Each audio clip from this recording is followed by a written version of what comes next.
Alright, what's going on everyone? Welcome back to Utility Guide, this time featuring Squad 6. There's only 2 members of Squad 6 in the game. Hi. So it turns out this isn't everyone from Squad 6. I'm missing Byakuyo's grandfather and Kogakuchiki. So a few more characters that I kind of missed on this, my bad. But I figured rather than add them on in the middle of this, or rather than add them on at the end of this video, I figured it'd probably be better for me to just put him on the next video, because the next video is Squad 7, and there's only 5 Saiyajins in the whole game, 1 Tetsuzaimon, and 1 Past Love. So that's 7 characters total.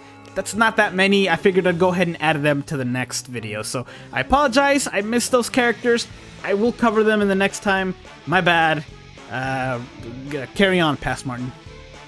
And it's a very long list, because Byakuya is a very popular character, Renji is also a pretty popular character, so we've got a lot to sort through today. If you haven't seen one of these episodes, one of this series, I basically take the characters you see on screen right now and put them under one or more of these categories, and if they're not very good, I'll put them under orbs and links. It's not really a tier list or anything, it's just a way to kind of help people who are coming back to the game or starting the game for the first time. So let's go ahead and get started. We're starting off with the Renjis. Frenzy Renji specifically is a very good Link. He's not a good character, but he's a very good Link because his Link isn't very common. It's normal attack up and strong attack recharge up. It's very useful for characters who have vortex move that surrounds them, like Ken for Your Own World Nell or Oetsu or something like that, just because you get that vortex move back faster. But he's just a character for Links and nothing else. Then we have Free Renji. We're gonna put him over here. A lot of these I'm gonna skip over just because there's a lot of characters, but trust me, if I put them under orbs and links only, they're not that good.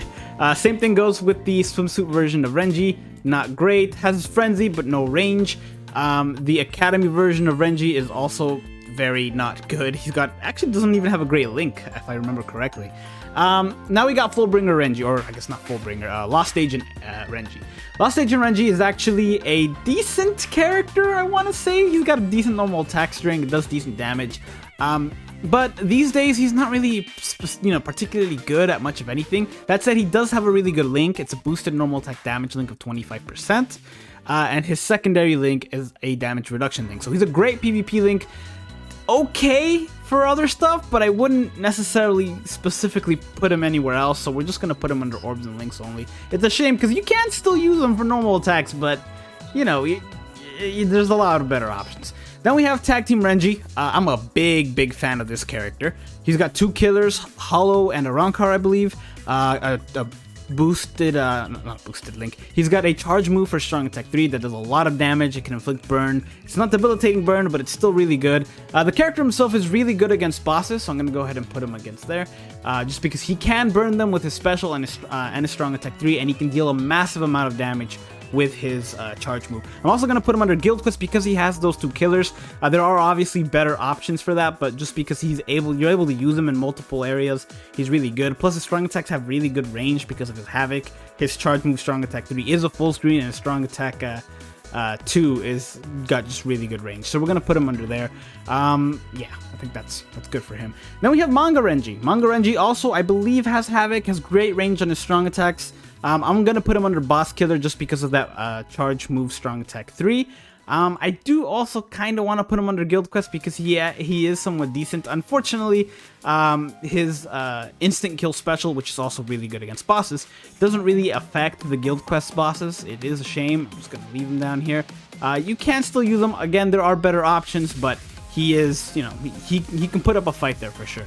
Next, we have the speed version of Renji. This Renji isn't exactly great at any specific area. He is still good though. He's got a decently high SP, he's got frenzy, he's got decent range on his strong attacks. He just doesn't excel at anything specific, so we're going to put him under PvE here, meaning that he is still good in PvE, he just doesn't excel in anything specifically. Next up, we have the newest Renji, the Fierce Battle version of Renji. This guy's got a really high attack. He's also got a normal attack damage link of 20%, a bruiser at 30%, an ability that increases the Heart Soul Reaper normal attack damage by 20%, and an ability that lets him deal 40% more damage against lacerated enemies, making his normal attack incredibly deadly if an enemy is lacerated. Because this means that he now does 110% more damage before Flurry. So he can deal a ton of damage. He's also got a Vortex move, Strong Attack 2, that surrounds him, that increases the likelihood of inflicting laceration. And he's got Lacerate on everything else, and it's debilitating. It's it's honestly insane. He's also got a strong attack recharge ability, letting him use these attacks more frequently, increasing the likelihood of inflicting laceration. Honestly, he's got incredible normal attack damage potential. I am going to put him over in Guild Quest because he does have an Espada killer, so against the Espada Guild Quest, he's actually going to be really, really good. I'm also going to put him under versus bosses because if you're up against a boss, honestly, Laceration, Vortex, Strong Attack, they're done. They're basically done. He's got ridiculously high normal attack damage. I'm also going to put him under autoing. He doesn't have the best killer being Espada, but he can still auto pretty well because of that Vortex move, Strong Attack 2, and, you know, its frequency since he's got that link. Plus high attack. It's just good. He doesn't have poise, which is kind of a shame, but I am still going to put him under PvP because even if he doesn't have poise, he can still kind of work out in PvP. I wouldn't put him like on top with Ichiben, those guys, but you know, I'm still going to say he's a really, really good character for PvP as well. Next we have the Biaquious. Byakuya has a lot of variants in this game, one of the characters that has the most. You can see here he's got 13, which is kind of crazy. We're starting with the Frenzy version of Byakuyo, who is one of the best links in the game. If you have Frenzy tickets, definitely go for this guy first, him or Yoroichi, but they have a similar link. It's a strong attack damage / strong attack recharge link. Really, really useful. The character himself is not that great, but the link is amazing. Definitely get him. Next we have OG Byakuya, Swimsuit Byakuya, New Year's Byakuya. We're going to put all three of them down here. Honestly, they're very, very similar characters in that they're not great. They don't have the best links. I guess they can be useful links, you know, in certain areas specifically, but for the most part, you're better off just using them for orbs. Next, we have the speed version of Byakuya. Now, this guy actually is an OG character, but he is a bit of an exception to the rest. I'm not going to say he excels overly at anything specifically, but he does have Frenzy. He's got a Vortex move, Strong Attack 2 that traps enemies, and his Strong Attack 3 has okay range and has a 150 mag. He's not the best character to ever come out. I am going to put him on the low end of versus bosses though, because if you're in a bind, he can actually work out for against bosses because he can trap them and his strong attacks deal a decent amount of damage. We have the White Days version of Byakuya next. This guy is actually usable, believe it or not. He is an older character, but he does have a strong attack recharge link. He has Frenzy. He's got decent range on his strong attacks. Obviously, they're not, you know, crazy good, but the character himself is usable. I wouldn't say he excels at anything specific though, even though he can inflict debilitating lacerate. It's not gonna be, not lacerate, debilitating paralysis. It's not gonna be anything crazy. So I'm gonna put him, I think it's debilitating, but I'm gonna put him over here in PvE because, like I said, he's usable, he just doesn't excel at anything specifically. Next we have the tag team version of Byakuya. This Byakuya is actually decent now. He's still lacking a little bit in range, but his range is better than a lot of OG characters. He can also deal damage, and against Espada specifically, he's going to deal a ton of damage because he's got an Espada killer and an Arankar killer. I'm not going to say he excels at anything as well. He's a really, really, really good link, but I'm not going to put him down here because he's also a decent PvE character. We're going to put him over here. Again, obviously there are better characters. He's not the best character out there, but he's not terrible, so I'm going to leave him down there. Next, we have the Lost Agent version of Byakuyo. This guy is a better link than anything else. You can use him for autoing since he's got a Vortex move that surrounds him, but he's not the best. He's honestly not a great character. I wish he was because it's my favorite design for Byakuya, but unfortunately, I am going to have to put him down here. His link can be usable. He's got a strong attack damage and a normal attack damage link, but honestly, he's just not a great character. But next up, we have the Mangabyakuya. Now, this guy is a bit of a disappointment. I feel like they're going to massively improve him when they resurrect them, and we're not too far off from that. But the character, he's not terrible. He's not a bad character. He's actually decent if you can, you know, build up his multipliers.